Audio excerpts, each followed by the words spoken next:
Quand on lance un projet, on a souvent ce réflexe. On fait une liste des gens impliqués et on se dit que le tour est joué. Mais en fait, c'est là que tout commence.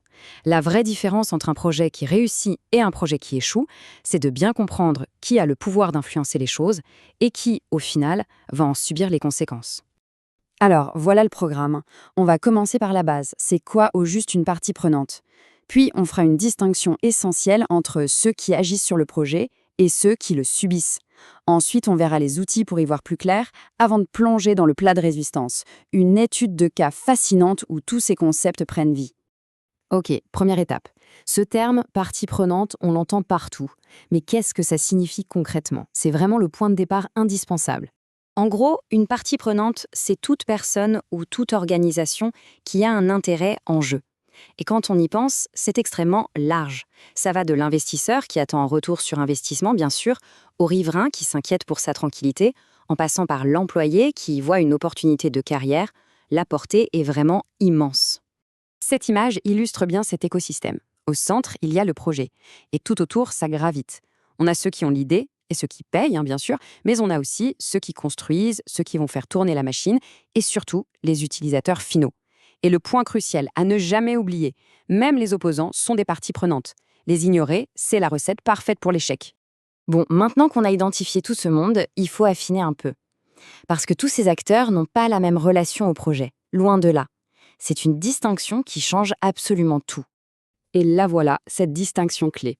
D'un côté, on a ceux qui font le projet, l'équipe, les partenaires, les fournisseurs. Pour eux, on suit la performance.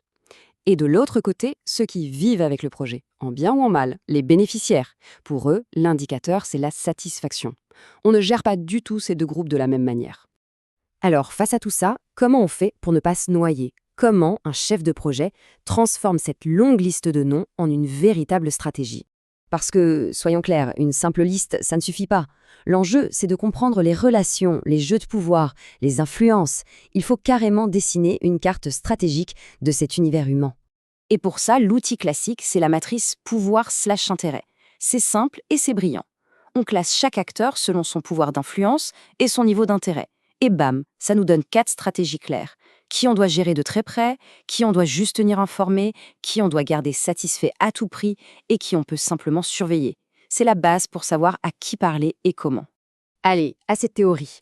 Voyons comment tout ça s'applique dans la vraie vie, avec un cas d'étude passionnant et ultra complexe. Le projet de la Grande Alliance, dans le nord du Québec. Ce projet, la Grande Alliance, c'est du lourd, des infrastructures massives. Et dès le départ, tout le monde a compris que la vieille méthode, celle où on décide de tout dans un bureau en ville et on impose le résultat, ça ne marcherait plus. C'était terminé. Et là, on touche au cœur du sujet. Ce n'est pas un détail, c'est un changement radical de paradigme. Le projet n'est plus un projet fait pour la Nation CRI, mais un projet mené par la Nation CRI. La nuance peut paraître fine, mais en termes de légitimité et d'acceptation, ça change la donne du tout au tout. Et regardez un peu la complexité des acteurs, c'est vertigineux. La Nation CRI, les Inuits, les résidents non autochtones, les trappeurs, et par-dessus ça, le gouvernement provincial, le gouvernement fédéral et un géant comme Hydro-Québec. Chacun avec son histoire, ses droits, ses intérêts. Gérer ça, c'est de la haute voltige. Avec un tel cocktail, on arrive tout droit au risque numéro 1 de ce genre de projet, le refus de la communauté. L'acceptabilité sociale, ce n'est pas une cerise sur le gâteau, c'est une question de survie. L'analyse de risque est sans appel. L'opposition publique est jugée probable avec un impact élevé. En clair, ça veut dire qu'il y a de fortes chances que ça arrive et que si ça arrive, c'est la catastrophe. On parle de retard, de coûts qui explosent, voire de l'annulation pure et simple. C'est une véritable épée de Damoclès. Il faut bien comprendre qu'on ne parle pas ici d'une petite campagne de relations publiques pour vendre le projet. Si les communautés locales n'en veulent pas, ce n'est pas un problème d'image. C'est un mur infranchissable qui peut tuer le projet dans l'œuf. Alors, face à cette menace existentielle, comment les promoteurs de la Grande Alliance ont-ils réagi? Quelle a été leur stratégie pour désamorcer la bombe? Eh bien, leur réponse a été de bâtir une stratégie proactive en 4 temps. D'abord, bien communiquer les résultats.